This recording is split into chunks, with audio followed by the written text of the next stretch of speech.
I'm an honest man who's addicted to picking up someone else's mess. The first time, I picked up a nightclub beauty who had been beaten black and blue by some big shot because she refused to drink with clients. I supported her for half a year. She swore she would treat me well, but on a rainy night, she disappeared without a word, leaving behind only a red woven string she claimed was a family heirloom. I didn't give up. The second time, I picked up a campus goddess who had been bullied at school and wanted to end her life. She cried a lot, often sobbing that I was her whole world. This one was even shorter. Half a month later, she got into a luxury car and left with someone else, leaving me a teddy bear she said was also a family heirloom. Finally, I reflected deeply and resolved to change my ways. But then I saw a band's female lead singer passed out drunk on the street. And so, as a white knight, the urge in my hands to pick someone up began to stir once again. Once is a mistake, twice is a lesson, there won't be a third time.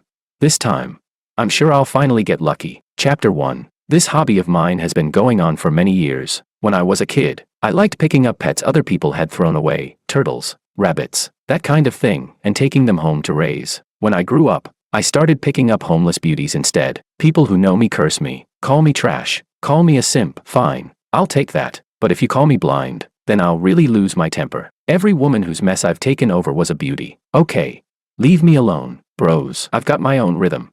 Sometimes I even hate my damn hands. But when I saw Willow collapsed by the roadside with drunken, unfocused eyes, she looked nothing like that radiant, energetic, youthful band vocalist on screen. A plucked phoenix is no better than a chicken. Right now she was pitiful beyond words. And yet, there was a different kind of allure to her. This model, I hadn't taken over before. That familiar urge to be the rebound guy for a beautiful woman stirred again. I hesitated, then walked over and asked, "Willow, are you okay?" Willow replied gently, "Get lost." I didn't get discouraged. With a shameless grin, I kept going. "You don't look well. Do you want to come to my place and rest for a bit?"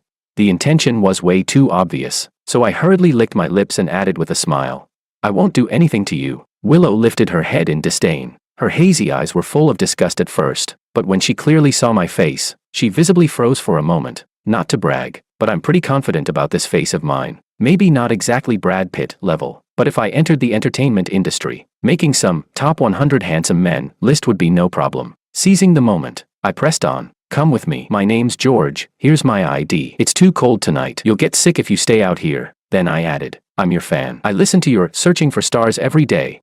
To be honest, most of the time I was really just watching the hot dance parts of her music videos. As soon as I finished speaking, a shadow fell over me. It turned out Willow was swaying as she stood up. She leaned against me in a half-hug, half-support posture and urged, "Let's go, fan."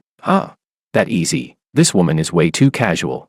But then again, my intentions weren't exactly pure either. So whatever. Willow came out of my bathroom wrapped in nothing but a towel. Clear droplets of water slid down from her beautiful collarbones and disappeared into the drain. I glanced a few times without thinking, my hands never stopping. I was about to peel an apple to make some sobering soup. "Your stomach feels uncomfortable, right?" I said gently. "I saw you drink so much tonight. I made some sobering soup. Have some to warm your stomach. Are you done peeling?" Willow's cool voice, tinged with a hint of seduction, came from beside my ear. "You don't mind if I eat some, do you?" Hiss. I instinctively raised my hand. A string of blood beads welled up from my index finger. Willow frowned slightly, stepped closer, and took my hand. Her fingers were long and pale, her chest pressed very close. A wave of warmth radiated from her body. Restlessness surged in my chest. She said, "Your hand is bleeding." Her long eyelashes lowered as her eyes carefully examined my finger. I was about to say it was nothing, but Willow lowered her head. Warm breath surrounded me. Dazed, I thought to myself, even if my original goal wasn't to hook up with her, she practically delivered herself to my door. Well then, I might as well accept it with a smile. The next morning, I stood on the balcony, pulled out a cigarette, and fell into deep thought. I never expected that yesterday had been her first time. Her tense body was trembling. I had to comfort her for ages. Still, she got into it pretty quickly. I lit the lighter and savored the memory. Willow still hadn't woken up. I sighed. She really can't take much. Sigh, what else can I do? I already picked her up, might as well keep her around and raise her. Chapter 2. My life was ruined by this hobby. Without realizing it, I picked up so many beautiful women. Thinking back, the first woman I ever picked up was named Freya, a real stunner. She had a pair of peach blossom eyes. Every glance was full of allure. How should I put it? She looked deeply affectionate. She could look at a dog the same way someone looks at their first love. Back then, I was a college student doing part-time jobs. She had been beaten black and blue and dumped in the back alley of the venue. A big sister who often looked out for me said she'd cover my shift and told me to take her away. she whispered in my ear. I heard a customer wanted her to keep him company. She refused and got beaten. The boss settled it, but doesn't want her anymore. I took her back to my rented place. $300 a month, a single room with nothing but a broken little wooden bed. I bought some iodine and anti-inflammatory medicine. In the middle of the night, she developed a fever and started talking nonsense. I had to call a cab and rush her to the ER, spending several hundred I could barely afford. And then, following the trail of my burning cigarette, I looked toward the buildings across the street. Freya was smiling and holding a bottle of perfume on a gigantic billboard. Next to her portrait were the words, International Best Actress, Freya. When she latched onto some rich tycoon and got into a Bentley without a backward glance, she probably didn't remember that she still owed me several hundred in medical bills. Sigh. On the very day she left, I picked up another girl, a pure and pretty female college student. Unfortunately, that one ran away too. Sigh. That's probably the fate of us white knights. Too honest, too fond of beautiful women, and when the beauties keep running off, all we can do is keep accepting new ones. Chapter 3. Willow woke up. When she did, I was standing by the window. As she walked over, I asked, "Want a puff?" She tied up her hair, answering with actions instead of words. Eating such a hearty meal first thing in the morning really pushed my stamina to its limits. Letting her hook her arm through mine, I took her to a roadside breakfast stall near the apartment complex. From the moment we lined up, people kept staring at her. She ignored them completely. After sitting down, she casually wiped the table with a wet tissue. Completely drained, I started eating like I'd been reincarnated from a starving ghost. Her phone rang. She said irritably, "Where did I go? Didn't I already say I quit?" "I'll say it again. I quit." Willow emphasized each word through clenched teeth, her expression furious, nothing like the pitiful state she was in yesterday. The voice on the other end snapped back.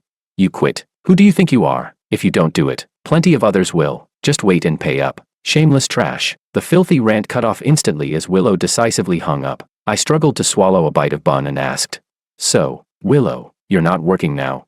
She snorted softly. "Yeah." She ate a braised egg. I said, "Then I'll support you." I looked at her seriously. That's the basic professionalism of a white knight. Willow fell silent at my words. Then she reached out, poked my forehead, and laughed softly. Blinking, she said, "Sure." I took a deep breath. That easy. Could it be that this rebellious Liu family heiress who ran away from home also lacks love? Suddenly, there was some noise behind us. A voice called out, "Miss, what are you doing here?" Another woman chimed in, "Yeah, this place is such a dump, and full of poor people." The woman who said that seemed to draw angry glares from others, but she didn't care and continued, "What are you staring at? Do you even know these shoes of mine are worth 10 years of your wages?" A female voice I once knew very well sounded from behind. She said, "Just walking around. I have class soon anyway." Then that person suddenly said, "Miss, over there, that guy looks like your boyfriend." The sycophantic voice suddenly stuttered. The next second, "George, who is she?" I slowly swallowed the bun and turned around. The pure-looking female college student I had once supported, the one who claimed she had no way out because of bullying, was standing together with the very people who once bullied her. Her eyes red as she stared at me. Chapter 4. The innocent-looking female college student was named Sophia. She was the famous campus belle of C University. Her face alone had even landed her on trending searches. Now she stood there with reddened eyes, indeed carrying a pitiful, delicate air about her. She looked like she was about to cry again. Beside me, Willow suddenly remarked with feeling, "She even cries pretty." Ah! Before I could say anything, Sophia couldn't hold it in anymore. With a face full of resentment, she demanded, "George, who is she?" She looked exactly like someone catching a mistress in the act. I struggled to swallow the last bite of my bun and replied, "What business is it of yours?"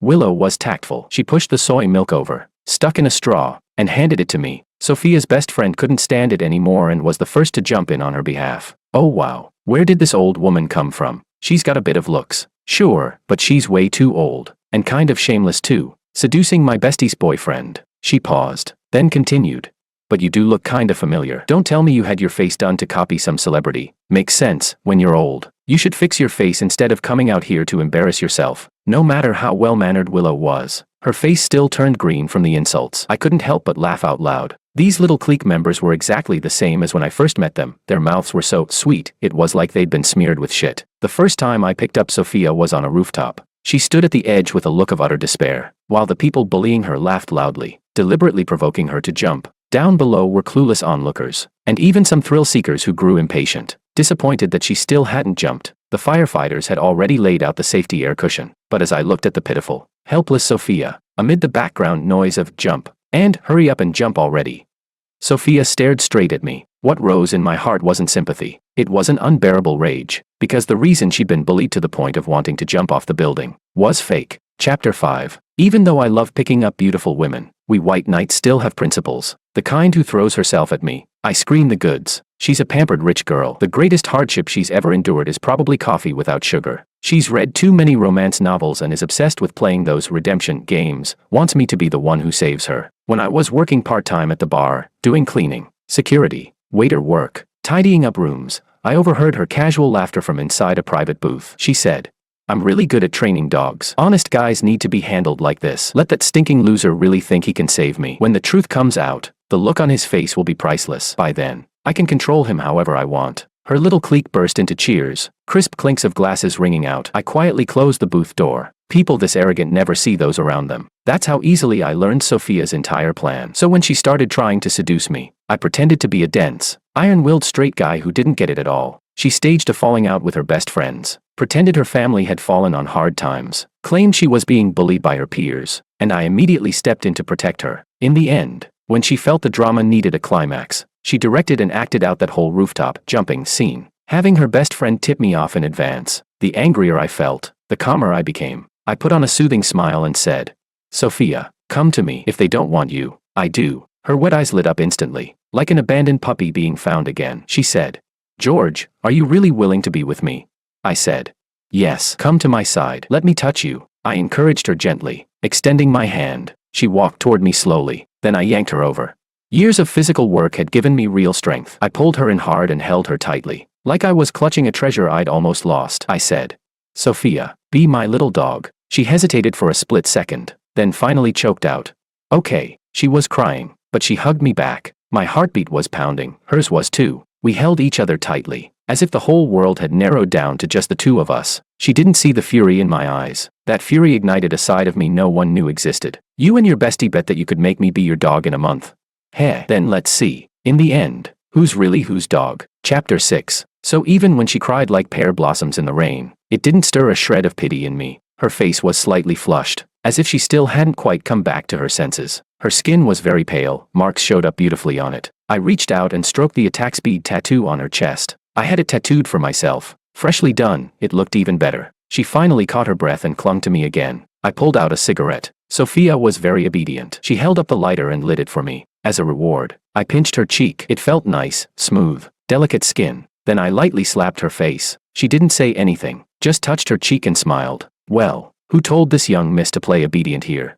At first, when I did this, I could still sense a bit of anger in her, but later on, maybe she just got used to it. Sophia asked me, "Husband, you'll never leave me, right?"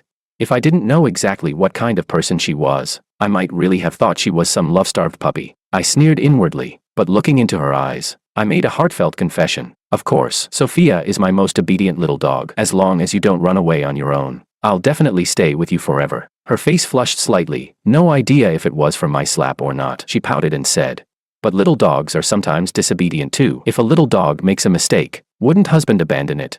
I let out a cold laugh and said, "Yeah, is a disobedient dog still my dog? It should go roll off and wander the streets, shouldn't it?"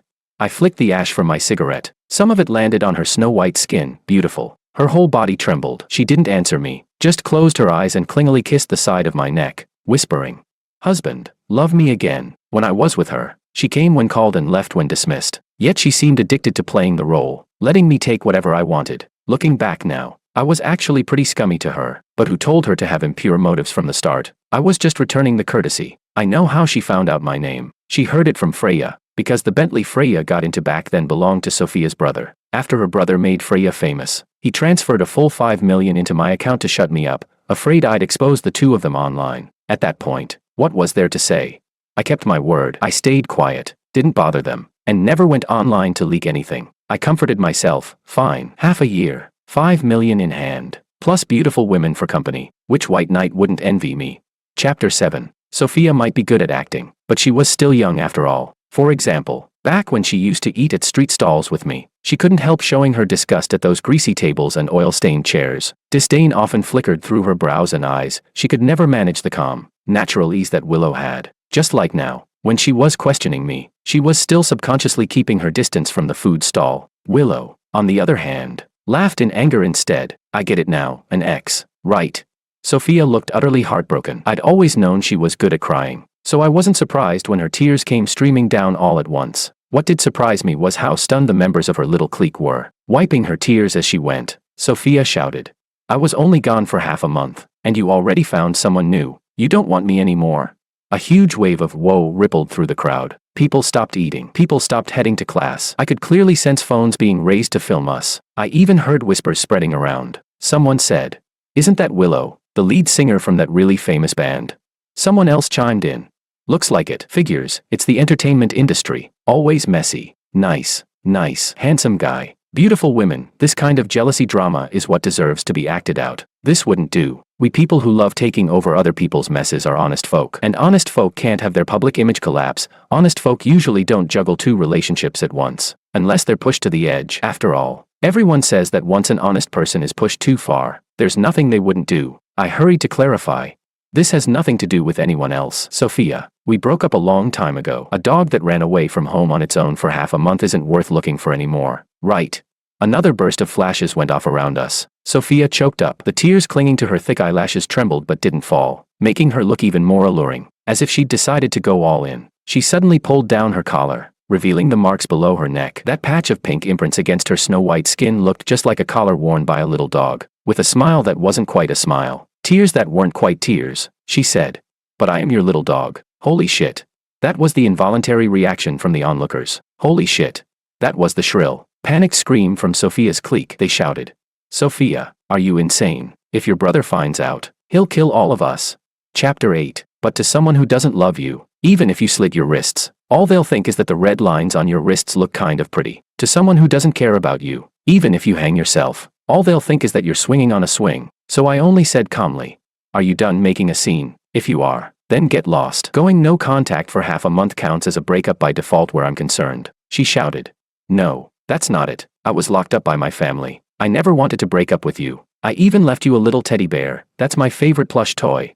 Sophia explained frantically, but the next second, Willow let out a soft laugh and said, "Being locked up, is that a reason? Or just an excuse? If you don't even have the courage to return to your owner's side, how can you be called an obedient little dog?"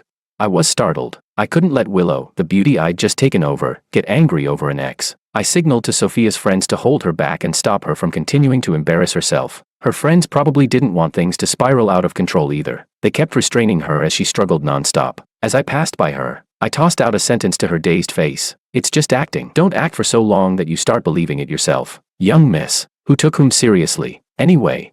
Willow followed behind me as we pushed through the crowd. Once we were away from everyone, she suddenly hugged me, looked up, and smiled. "George, you're amazing." I had to admit, her voice really did have what it takes to be a lead singer. Cool yet seductive. It made my ears itch just listening to it. She was an all-rounder singer with incredible natural conditions. If I could become her manager, I was sure I'd strike it rich.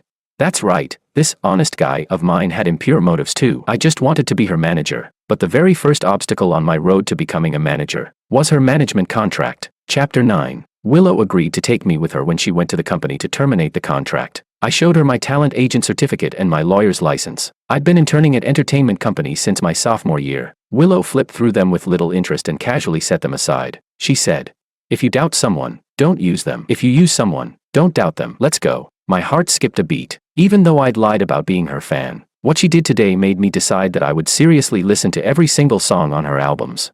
Being a manager for someone like this, I was sure my future work environment would be full of happiness. Honestly, Willow's contract with the company was easy to dissolve. It was about to expire anyway. The problem was that a best friend she trusted had teamed up with her manager to screw her over, trying to force her to renew an unfair contract. They even got her drunk at a celebration dinner, hoping she'd sign while intoxicated. What they didn't expect was that Willow could actually hold her liquor. Not only did she not get drunk, but after seeing through their scheme, she struggled away and ran off. And then she was picked up by a kind-hearted person, me. What we were going to negotiate today was the compensation issue. The manager wanted her to pay a penalty. I'd already spoken to her former manager once on the phone, but he kept talking in circles and refusing to answer directly, probably afraid of being recorded. So after preparing new evidence, I set a meeting with Willow and went with her to the company. I just hadn't expected that this company was the same one that had made Freya famous, and also the company owned by Sophia's brother, Lucas. Before the car entered the underground parking garage, I saw a gigantic Freya poster hanging on the building. She sat on a chair with her legs crossed, high heels half dangling, wearing a half smile that wasn't quite a smile. Her already flawless features, after meticulous styling, looked like dazzling diamonds, so sharp they seemed capable of cutting you. It made me think of those years when she and I lived in that rented room. Sometimes she'd suddenly lean over and kiss me. I'd ask, puzzled, what she was doing. She'd say cutely, "Can't I want a kiss? Then you can kiss me back." I withdrew my gaze and calmly looked down at the documents in my hands. Sigh. The face of Freya, the first beautiful woman whose mess I took over, was just too memorable, which was why I occasionally found myself reminiscing. Chapter 10. Willow's manager looked quite humble and polite on the surface, but thinking about his methods made the men seem rather despicable. The band member who had colluded with the manager to screw Willow over was also present. She was the bassist. Willow walked into the room and sat down directly, saying only one sentence: "Terminate the contract." The manager smiled without warmth. "Crown is such a big company. Do you really think this contract is that easy to terminate?" I walked out from beside Willow with a pleasant smile and shook his hand. "Hello, my name is George. I'm Willow Liu's new manager, entrusted by Miss Liu. I'm here to negotiate the contract termination with your side." The bassist glanced at me disdainfully, rolled her eyes, and said, "Willow, what? Can't win the lawsuit so you just gave up? You grabbed some random college student from campus to work for you?" I withdrew my hand, still smiling cheerfully. I'd been working for 3 years already. This kind of comment didn't bother me at all. I said, "Miss Maria, there's no need to question my professional competence. Your own professional level might not be very high, but that doesn't mean mine isn't." Maria's face flushed red. Before she could retort, I turned to Willow's manager, Martin. "We came here today to negotiate sincerely. I believe you are the same. You should also understand who the most important person in this band is. None of us had it easy getting here, hopefully. In the end, we can part on good terms." The manager was smarter than Maria. He looked at me warily. "What do you mean by that?" I smiled and showed them the full footage of how they force-fed Willow alcohol in the private room, along with the shameless things they said when they finally dropped the act. On the screen, Maria's face was flushed from drinking. She spoke softly and gently. "Willow, don't be stupid. You're a girl who came up from the bottom. How can you fight capital? This music dream of yours should have ended long ago. Be realistic. Why not sign such a good contract? Sure, it's tiring, but the money increases. Don't be so high-minded. Just nod your head, and you'll have everything." She called a contract where the company took 80% and Willow got 20%, a good contract. The Maria standing in front of us was also red-faced, but I doubted it was from shame. More likely, it was anger. In the end, we terminated the contract peacefully. We agreed that the final concert would still proceed as scheduled. The manager looked unhappy, but he maintained his manners and shook my hand goodbye. Only Maria lingered behind, unwilling to let it go. She sneered at Willow. "You're just a little luckier than me, able to live off your face." Her words disappeared as the elevator doors closed. Chapter 11. In the elevator, I asked Willow, "What did she mean by that? Does she think your achievements come from your looks?" I'd thought Willow's voice was the kind of advantage that anyone who wasn't hearing impaired could recognize. Honestly, the reason I even knew this band in the first place was because of Willow's cover songs. Only later did I listen to their original tracks. They weren't bad, but with Willow in the band, it still felt like a waste of talent. Willow pursed her lips and said, "Maybe it's because I used my face to find you too." Ding. The elevator reached the ground floor. I casually took out a cigarette and smiled at her. "Then I hope we can keep it this way. Happy cooperation. I'll treat you to a meal." She tilted her head and smiled back at me. "Sure, big brother." And then, the very next second, "George?"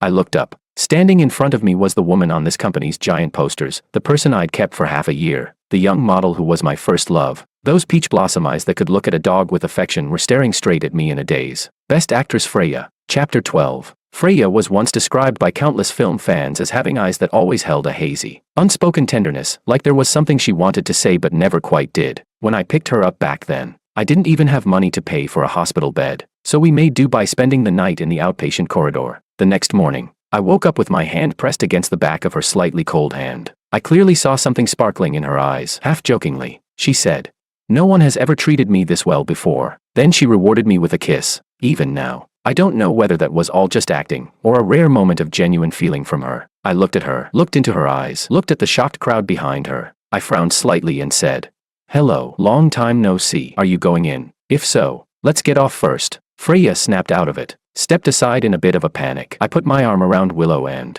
as we passed her, I saw Freya's fingers curl, as if she wanted to grab onto something, but very quickly, she gave up. We walked out of the company building. As the elevator doors slowly closed, I didn't turn back. Still, I could feel someone's gaze fixed on me. Beside me, Willow suddenly asked, "Another ex?"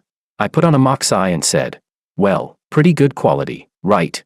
Willow nodded. "Better than contestant number 1. I was speechless. Wait, was she talking about Sophia as contestant number 1?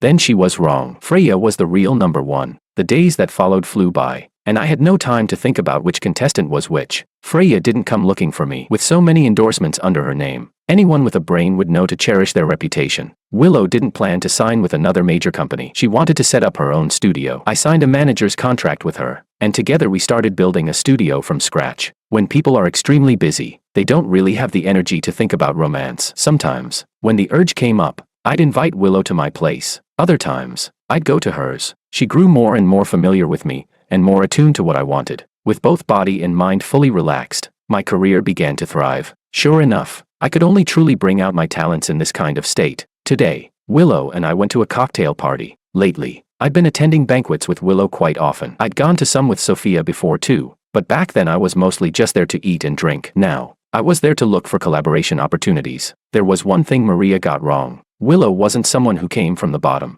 That thought crossed my mind after I returned from discussing a collaboration and ran into Willow arguing with her mother. I'd known for a long time that Willow was a rich girl. Because I said it before, I'd attended banquets with Sophia. That time, I'd seen Willow there. It was a banquet hosted by the Ito family. After eating and drinking my fill, I got a bit bored and went up to the second floor for some air. In an unlocked room upstairs, I saw Willow. She was wearing a pure white dress, dressed like a princess, playing a sorrowful piece with a melancholy look in her eyes. She glanced up at me once. Her hands didn't stop playing, and I didn't leave. I listened quietly until the end, then gently closed the door and left. She was the Ito family's second daughter, but she took her mother's surname, Willow Lu, so I knew she would definitely be able to stand on stage again. Chapter 13. I didn't comment on her argument with her mother, and she didn't bring it up either. Everyone has a few little secrets. That year, our studio gradually built up a reputation. Willow blew up after appearing on a music variety show and became a top-tier star overnight. She was already beautiful to begin with, bold and flamboyant in personality. Add to that the halo she carried from being in a band, and she attracted a huge number of fans. But she didn't listen to me and build a single persona.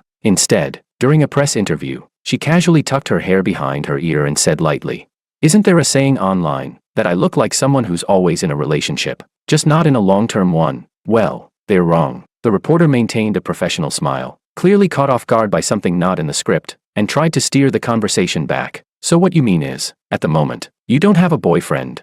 Willow wagged her finger, her beautiful eyes fixed on the reporter and on the camera. With an easy smile, she said, "What I mean is, I do have a long-term boyfriend." 3 minutes later, her words were all over the internet. 5 minutes later, they were trending. My phone practically exploded with calls, all asking about Willow's sudden self-disclosure. Thankfully, it didn't affect her work. Maybe the public already had realistic expectations about the industry. As long as it wasn't anything too wild, this kind of thing didn't really count as scandal. The only issue was that some of her fans started digging into who this long-term boyfriend was. That task turned out to be way too easy because she had never hidden it. She'd openly linked arms with me at the movies before. She'd worn sunglasses and kissed me at tourist spots, taking photos, even pictures of her inexplicably posing with me under Freya's advertisements, making heart gestures, shot straight onto the trending charts. Freya's fans barged in to comment. I knew it, our queen's fans are everywhere in the entertainment industry. Other fans commented, "She's really pretty. Her boyfriend, he's a man. A good match. Blessings." I was speechless. I finally let out a sigh of relief. Thankfully, it hadn't affected our work, but I relaxed too early. 5 minutes later, my phone completely crashed. Freya's first love firmly occupied the #1 spot on the trending list. The forums went down. Chapter 14. I sat in a private room wearing sunglasses, waiting for Freya. She was still firmly at #1 on the trending list. Below it followed a string of related topics.